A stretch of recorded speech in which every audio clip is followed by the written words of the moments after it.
In 1890, a building opened in downtown Cleveland, Ohio, that had 1,800 panes of glass in its roof. The Arcade, they called it, a 5-story iron and glass cathedral of commerce stretching 300 feet between Euclid Avenue and Superior Avenue, modeled after the Galleria Vittorio Emanuele in Milan. It cost $867,000 to build, financed by a syndicate of local men whose names you would recognize: John D. Rockefeller, Marcus Hanna, Charles Brush, Stephen Harkness. On opening day, Memorial Day 1890, visitors walked in and looked up through that glass roof and said the light inside was better than the light outside on the street. Every surface was decorated: intricate metalwork, marble walls, brass elevator doors, gargoyles, Roman mosaic floors. The finest jeweler in the city, H.W. Beatty, set up shop on the ground level and stayed for 87 years. That building still stands. But it stands in a Cleveland that would be unrecognizable to the men who paid for it, in a city that has lost more than half its population, in a downtown where the department stores and the hotels and the theaters and the crowds that once made this place the 6th largest city in America have largely vanished. The glass roof is still there. The light still comes through, but the world underneath it has changed completely. To understand how Cleveland became what it was and what it lost, you have to go back to a July afternoon in 1796, to a party of 50 people in boats, coasting along the southern shore of Lake Erie. Their leader was a Connecticut lawyer and Revolutionary War veteran named Moses Cleaveland, and he had been sent west by the Connecticut Land Company to survey 3.5 million acres of land the company had purchased for $1,200,000. Cleveland, who, incidentally, never returned to the settlement that bore his name, not once, landed at the mouth of the Cuyahoga River on July 22, 1796, climbed the eastern bank, and decided this was the place. The river came from the interior of Ohio. The lake stretched north to Canada. Where the two met, you could build a city. George Washington had said so. Benjamin Franklin had said so. And now Moses Cleaveland said so, paced out a 9.5-acre public square in the New England style, and then went home to Connecticut, where he died 10 years later, having predicted that the town named for him might one day grow as large as Old Windham, a village of about 2,700 people. The prediction was conservative. For its first 3 decades, Cleveland was barely a town at all. Mosquitoes swarmed the river bottoms, malaria was common, and the Cuyahoga's mouth was so choked with sandbars that large vessels couldn't enter from the lake. The first permanent settler, Lorenzo Carter, arrived in 1797 and built a cabin on the riverbank. The village was incorporated in 1814 with the lawyer Alfred Kelly unanimously elected its first president. By 1820, the population was still under 1,000. Cleveland was a clearing in the woods, a handful of frame buildings around a muddy square, waiting for something to happen. What happened was a ditch. In 1825, the Ohio legislature voted to fund the construction of a canal connecting Lake Erie to the Ohio River, 308 miles of hand-dug waterway through 146 locks, climbing 1,200 feet over the Continental Divide. The route was chosen in part because Simon Perkins offered land in what is now Akron, where the Cuyahoga River and the nearby Portage Lakes could supply the water the canal needed at the summit. The work was done mostly by Irish and German immigrants, digging 4 feet deep with picks and shovels through terrain that alternated between forest and swamp. Cleveland was chosen as the northern terminus. The first canal boat left Akron on July 3, 1827, passed through 41 locks, and arrived in Cleveland on the 4th of July to great fanfare.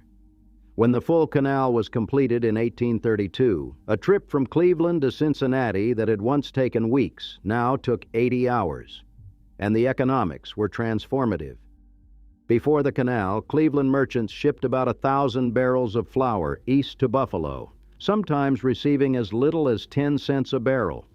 6 years after the canal opened, 250,000 barrels of flour were flowing through Cleveland annually, selling for as much as $1 a barrel. The cost of shipping goods dropped from $125 per ton by horse and wagon to $25 per ton by canal. Cleveland was no longer a clearing. It was a junction. The Cuyahoga River, that crooked, sluggish, mosquito-ridden waterway, was becoming something else entirely. Foundries appeared along its banks, steam engine plants, soap and candle factories, breweries, rope walks, potteries, carriage factories. The raw materials came in by canal and increasingly by rail. Cleveland's location at the crossing point of water and rail made it, in the language of the era, a gateway, a place where iron ore from Michigan's Upper Peninsula met coal from southern Ohio, West Virginia, and Kentucky, where crude oil from Pennsylvania arrived by rail car, where the finished product could ship east along the Great Lakes or south along the canal. By 1860, iron was Cleveland's most valuable product. The population, which had been 6,000 in 1840, was 43,000 by 1860. The village had become a city, incorporated in 1836, with John W. Willey as its first mayor. And then came the war, and after the war, the men who would build Cleveland into something no one had imagined. The story of John D. Rockefeller in Cleveland is one of those American narratives where the numbers keep getting larger until they stop making sense. He arrived in the city as a teenager, attended Central High School, took his first job as an assistant bookkeeper at 50 cents a day. At 20, he and a partner opened a commodities brokerage, hay, meats, grain, and made $450,000 in their first year. In 1863, sensing an opportunity in the chaotic new oil business erupting out of western Pennsylvania, Rockefeller and his partner Maurice Clark financed an oil refinery with a chemist named Samuel Andrews. 2 years later, Rockefeller bought out Clark.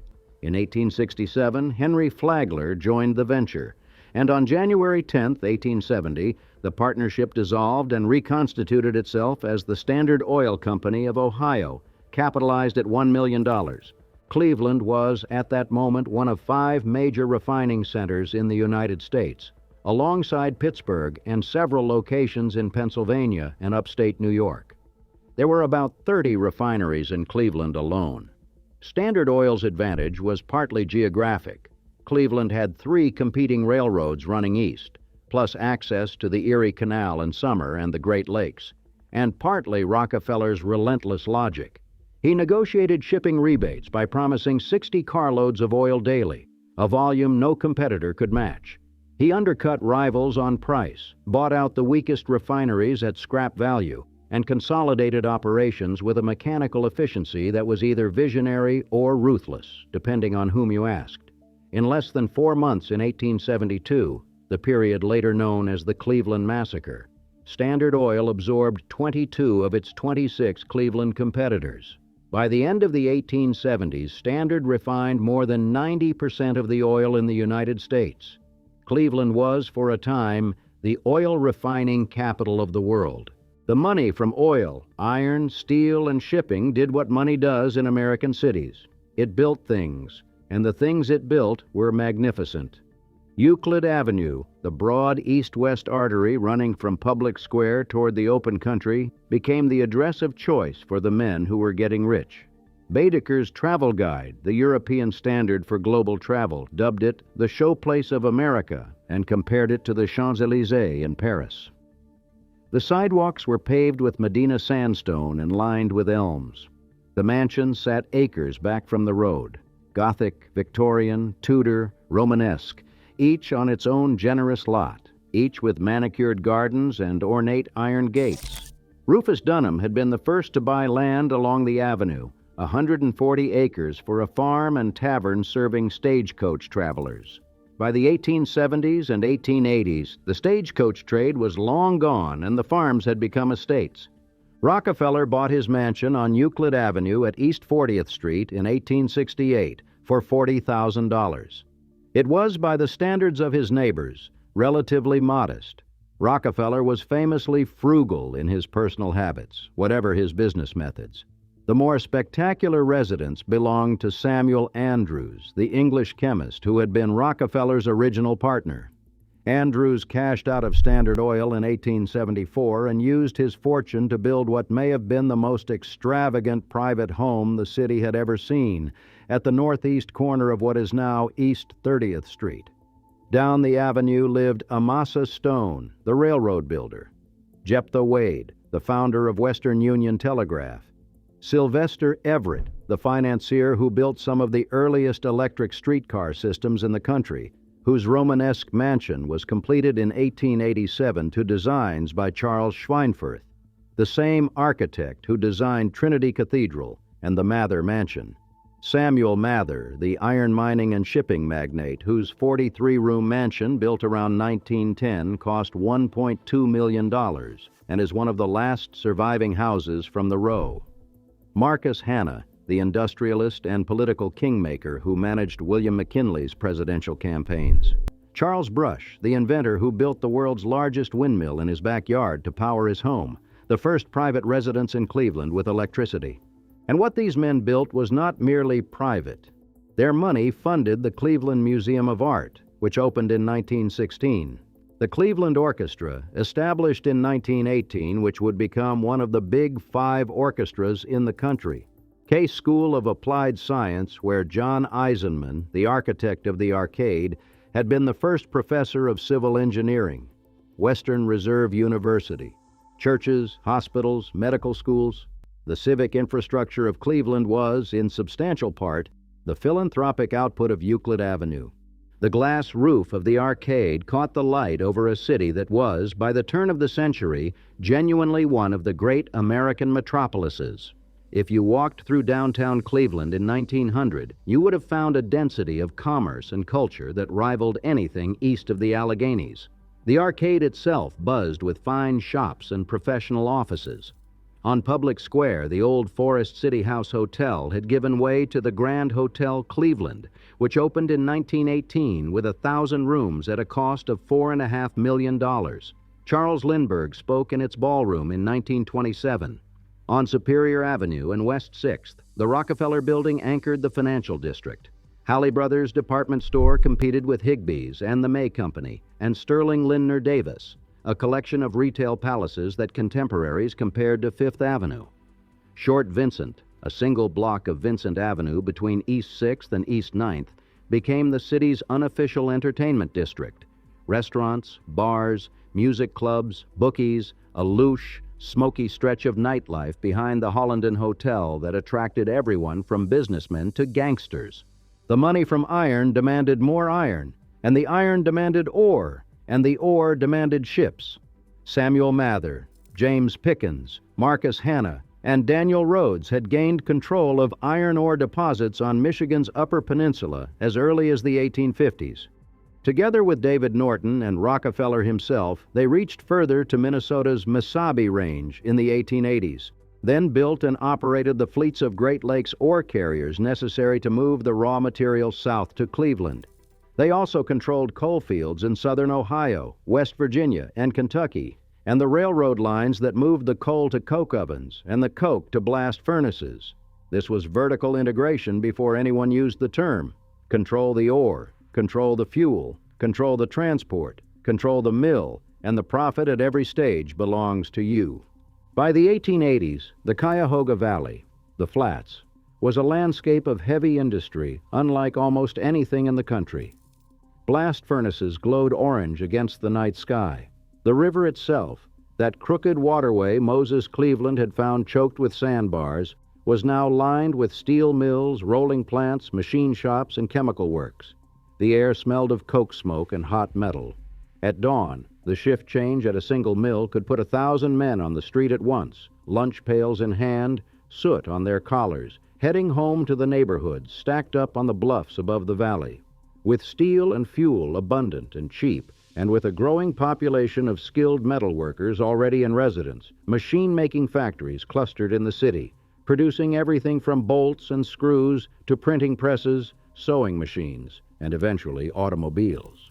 Cleveland was home to Peerless, Jordan, Chandler, and Winton, the company that built the first car driven across the United States. And the city kept growing. By 1910, the population was 560,000. The foreign-born population reached 30%. Germans, Irish, Poles, Czechs, Slovaks, Hungarians, Italians, Slovenians, Croats, Lithuanians, Greeks, Syrians, each group settling into its own neighborhood, building churches and social halls and bakeries and taverns in their own languages. Tremont was Czech and Ukrainian. The near West Side had a Roma community dating to the 1880s. Little Italy anchored the East Side with its feast days and stone houses climbing the hill toward Lakeview Cemetery, where Rockefeller himself would eventually be buried beneath an obelisk so large it made the papers when it went up in 1899. Cleveland was a place where a man could get off a steamship with nothing, walk into a steel mill, and within a generation own a house. The wages were good, the work was hard, and the city was building. If you could have stood on the observation deck of the Terminal Tower on a clear evening in the early 1930s, and on a clear day you could see 30 miles, you would have looked out over a city that covered 75 square miles and was still expanding, its streetcar lines pushing the residential frontier into open farmland, its commercial core dense with brick and stone buildings that their builders had assumed would stand for centuries. The lake stretched north to a haze that was Canada. To the south, the Cuyahoga wound through the industrial valley, and the smoke from 100 stacks drifted east over the neighborhoods. It was not beautiful in the way a New England village is beautiful. It was beautiful in the way that purpose is beautiful, a city that knew exactly what it was for. Then came the 20s and 30s, and Cleveland put on a show. Between February 1921 and November 1922, 19 months, 5 opulent theaters opened along a 2-block stretch of Euclid Avenue between East 14th and East 17th Streets. The Ohio Theater, designed by Thomas Lamb in the Italian Renaissance style, opened on Valentine's Day, 1921, its foyer decorated with 3 murals depicting the story of Venus, its balcony painted with scenes of Arcadia. The State Theater, the Allen, with its grand lobby of Carrara marble and crystal chandeliers and a cobalt blue Sèvres urn imported from France. The Palace, built to host B.F. Keith's vaudeville performances, the largest of the group. The Hanna, named for Senator Marcus Hanna, across the street. They called the district Playhouse Square, and fine shops and restaurants, along with the Halley's and Higbee's department stores, made it a downtown rival to Public Square itself. The theaters were designed in a restrained classical style, lavish marble, expensive woods, murals, gilded plaster relief, and they drew audiences from the entire region. Vaudeville, silent films, legitimate theater, and eventually talkies played to packed houses. By 1929, hundreds gathered outside the Palace to see a film called Jazz Heaven under a marquee that read, "All talking, all musical." The era of silence was over, and Cleveland was loud. Meanwhile, Prohibition, officially in effect since 1919, was barely enforced. Little Italy's Mayfield Road mob smuggled bootleg liquor across Lake Erie from Canada. The names, Joe Leonardo, the Perello brothers, 4 of whom were murdered, held the same connotation in Cleveland that Al Capone's did in Chicago. The city's safety director in the 1930s was a young federal agent named Elliot Ness, fresh from his work putting Capone away. Ness cleaned up the police force, fired corrupt officers, raided gambling houses like the notorious Harvard Club, and tried to impose order on a city that had, in its prosperity, grown comfortable with a certain amount of disorder. The man who understood the connection between transportation and real estate better than anyone in Cleveland was not a Rockefeller or a Mather. He was one of 2 brothers, bachelors who shared a bedroom in their 54-room mansion, who rarely gave interviews and who never appeared in public without each other. Oris Paxton Van Sweringen and Mantis James Van Sweringen, the Vans, as Cleveland called them, started as land speculators. In 1909, they began acquiring nearly 1,400 acres of land east of Cleveland that had once belonged to the North Union community of Shakers, the celibate religious sect that, by definition, could not grow its own population. The Vans developed this land into Shaker Heights, curved streets instead of grids, tree-lined boulevards, strict design review, one of the first planned suburban communities in America. But lots in Shaker Heights sold slowly until the Vans solved the transportation problem. They built a high-speed electric rail line, the Shaker Rapid, capable of 50 miles per hour, and they needed a downtown terminus. To get the right-of-way into the city center, they bought a controlling interest in the New York, Chicago, and St. Louis Railroad, the Nickel Plate Road, from the New York Central Railroad in 1915. That single purchase set off a chain of acquisitions that, by 1928, gave the Van Sweringens control of 30,000 miles of rail worth $3 billion, almost entirely financed through leveraged credit and a Byzantine structure of holding companies. At their peak, their business empire was valued at $300 billion in today's terms. Nearly all of it was paper. The Van's physical monument was the Terminal Tower.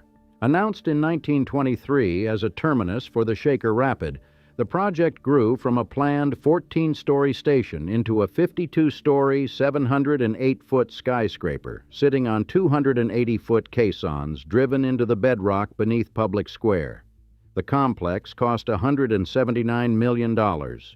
When the Cleveland Union Terminal opened in 1930, it was the tallest building in the world outside New York City, a distinction it held until 1964. The most famous train in America, the 20th Century Limited, running between Chicago and New York, stopped there.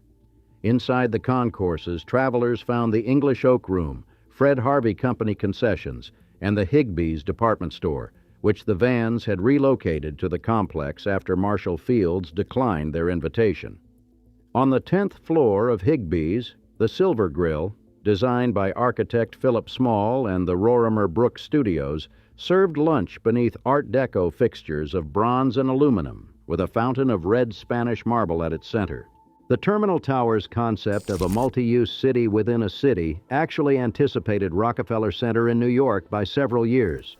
The Van Sweringen brothers, characteristically, did not attend their own building's dedication in 1930. They spent the day at Roundwood Manor, their country estate in Hunting Valley. Both men were dead by the end of 1936, their paper fortune destroyed by the Depression, their railroad empire auctioned by J.P. Morgan, on a September afternoon in 1935, along with the Terminal Tower itself. But the tower remained, and the city it stood over was, even in the Depression years, still magnificent enough to throw itself a party.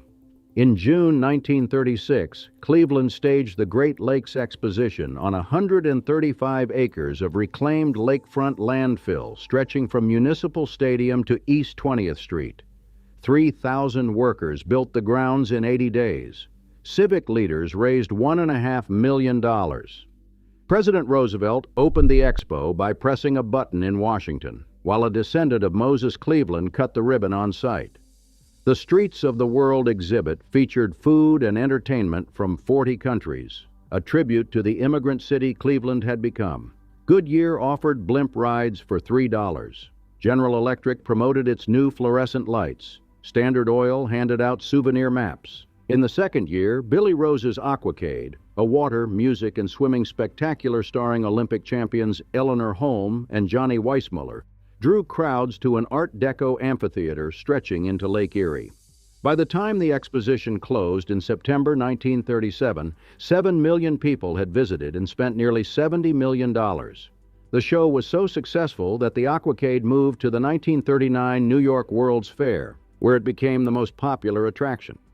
After the war, Cleveland believed its own momentum was permanent. The city emerged as the 5th largest manufacturing center in the nation, a major hub of the arsenal of democracy. In 1949, it was named an All-America City. In 1950, the census counted 914,808 people, making Cleveland the 7th largest city in the United States.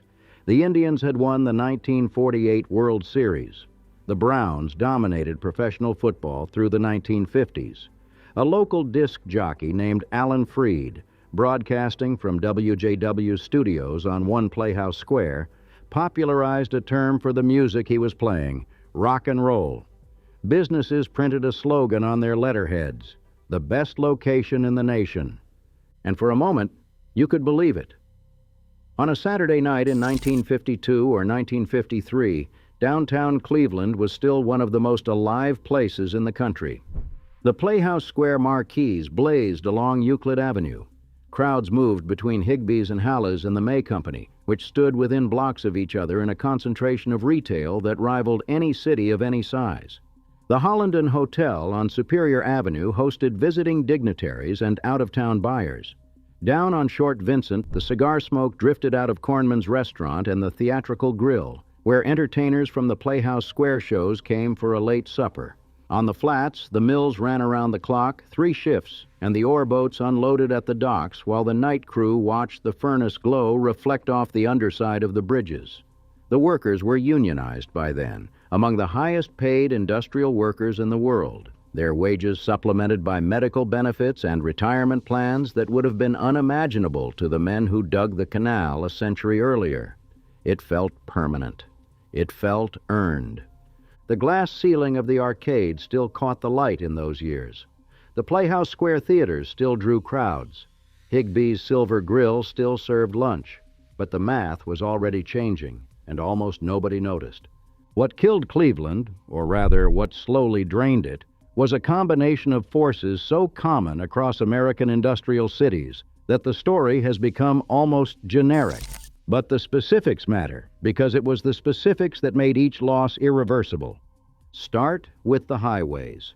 The Federal Interstate Highway Act of 1956 poured money into suburban road construction that made it easy, for the first time, to live 20 miles from your job and drive there in 30 minutes. Cleveland's population didn't just plateau, it reversed. The 1960 census showed the first significant decline. People who had grown up on the east side or the west side moved to Parma, to Lakewood, to Shaker Heights, to Beechwood. They took their property taxes with them. The retail followed.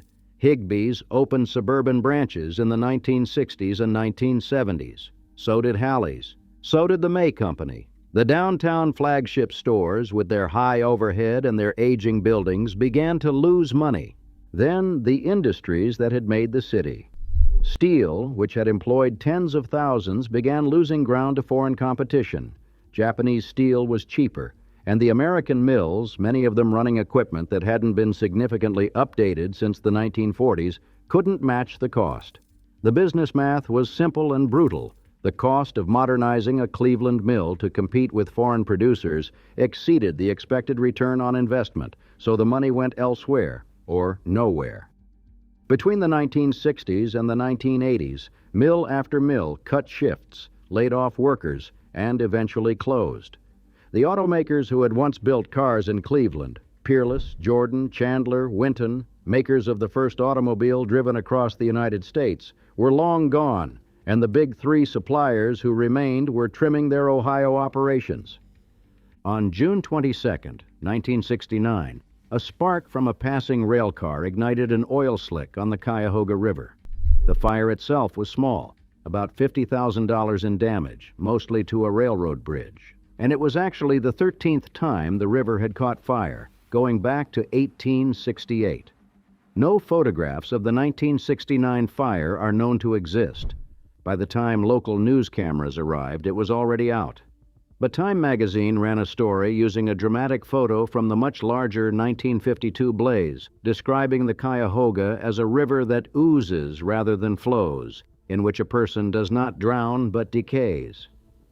The article ran in the same issue that covered the Apollo 11 moon landing and the Chappaquiddick incident, guaranteeing a massive readership. Overnight, Cleveland became a national punchline, the city whose river caught on fire. The Playhouse Square theaters went dark. It happened with almost surgical speed. The Allen, the Ohio, the State, and the Palace had opened within 19 months of each other in 1921 and 1922. They closed within 14 months of each other, from May 1968 to July 1969. Television, suburban cinemas, the Supreme Court's paramount decision stripping downtown movie houses of their first-run monopolies, the economics had shifted, and the ornate lobbies with their Carrara marble and crystal chandeliers were suddenly empty buildings gathering vandals and dust. Euclid Avenue, the showplace of America, had been unraveling for decades. The rising tax assessments that came with commercial development pushed the old families eastward, and then out of the city entirely. The mansions were sold, converted to boarding houses, or simply torn down. By the 1960s and 1970s, Millionaires Row was gone, replaced by office buildings, parking lots, gas stations, used car dealerships. Of the more than 40 mansions that had once lined the avenue, only 4 survive today. The Rockefeller mansion at Euclid and East 40th was demolished. An office building stands on the site now. The Samuel Andrews House, once the most spectacular private home in the city, is gone. What Baedeker's had compared to the Champs-Élysées became a corridor of asphalt and chain link. In 1978, Cleveland became the first major American city since the Depression to default on its municipal debt, $15.5 million in short-term notes owed to 6 local banks. The default was the product of a political standoff between Mayor Dennis Kucinich and the city's banking establishment, a complicated story involving the municipally owned Cleveland Electric Illuminating Company and the private bank's desire to force its sale. But the national headlines didn't bother with the nuances. Cleveland was the mistake on the lake, the city that couldn't pay its bills, the river that burned. By 1980, the population had fallen to 573,822, a loss of more than 300,000 people in 30 years. The Higbee's flagship on Public Square, that 11-story monument to downtown retail where the Silver Grill had served lunch for half a century, was sold to Dillard's in 1987 as part of a complicated deal involving the Van Sweringen properties. Dillard's rebadged the store in 1992. The downtown location closed in 2001. The building was gutted and reopened in 2012 as a casino. Short Vincent, the one-block entertainment district that had buzzed with nightlife for decades, was essentially gone by the late 1960s. Mickey's Lounge Bar, owned by a bookie named Charles Fuzzy Lackus, was shut down in 1964 when the fire marshal declared it a common nuisance, an indirect route taken by the state liquor board to close what they couldn't close directly. The parking bans that had always been ignored were suddenly enforced. The bookies who had seemed to own the sidewalks moved on. The block got quiet. The Terminal Tower still stood on Public Square, still the tallest thing on the skyline until Key Tower surpassed it in 1991. Its external spotlights, turned off as a wartime safety measure in 1942, were not turned on again until September 22, 1974.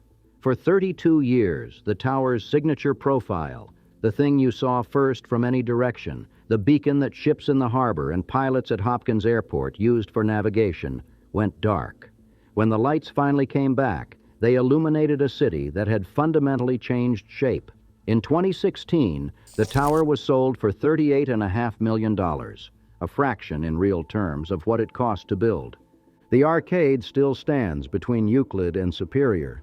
In 2001, after decades of deterioration that nearly ended in demolition, the Hyatt Corporation redeveloped it into a hotel. The upper 3 floors of the atrium became guest rooms. The lower 2 floors remain open to the public, with retail shops and a food court. The skylight was replaced. The Roman mosaic floors and the brass elevator doors survive. If you walk in today, you can still look up through 1,800 panes of glass and see the light come through the way it did in 1890, when Rockefeller and Hanna and Brush and Harkness built the thing as a monument to what Cleveland was becoming. The light is the same. The jeweler, Beatty, left in 1977 after 87 years. The crowd is different. Tourists, hotel guests, a few locals on lunch break. The density is gone. The $500 suits and the cigar smoke and the diamond merchants and the bustle of a city that was, for a few decades, genuinely among the greatest in America. The population of Cleveland in the 2020 census was 372,624. That is 60% less than its peak. The city has lost more people proportionally than almost any major American city in the 20th century. The steel mills that once lined the Cuyahoga are mostly gone. Standard Oil left for New York in 1885 and was broken up by the Supreme Court in 1911. Its Ohio subsidiary eventually became part of BP. The department stores, Higbee's, Halley's, the May Company, Sterling Lindner Davis, are all closed. The Playhouse Square theaters, saved by a remarkable grassroots campaign in the 1970s that is, by any honest accounting, one of the genuine triumphs of American historic preservation, are restored and operating as the largest performing arts center outside New York. That is something. The Cleveland Clinic employs more than 32,000 people, making healthcare the industry that replaced steel. That is something too. But what is gone in the particular way that American cities lose things. Not all at once, not in a fire or a flood, but by a slow accumulation of individual decisions, each one rational, each one small, each one irreversible. A family moves to the suburbs. A store opens a branch location and the downtown traffic drops. A mill runs the numbers on modernization and decides to close instead. A theater owner looks at the attendance figures and turns off the marquee. A tax base shrinks. A bond defaults. A mansion is appraised and the land beneath it is worth more than the building on top of it. So the building comes down. The Cuyahoga River is clean now. It hasn't caught fire since 1969. It was named River of the Year in 2019 by the American Rivers Conservation Association, 50 years after the fire that made it famous. Kayakers paddle through the flats where Rockefeller's first refinery once stood. The spot where Moses Cleaveland landed in 1796 is now an RTA rapid transit station. The arcade is quiet on a weekday afternoon. The light still comes through the glass. 1,800 panes, 300 feet of skylight, 100 feet above the floor. The ironwork is intact. The gargoyles still peer down from the balconies. If you stand in the center of the atrium and look up, you can almost hear it. The sound of a city that was, for a while, exactly where it was supposed to be, doing exactly what it was built to do. The glass catches the afternoon sun and throws it across the marble floor in long, pale rectangles that shift with the hours and disappear by dusk.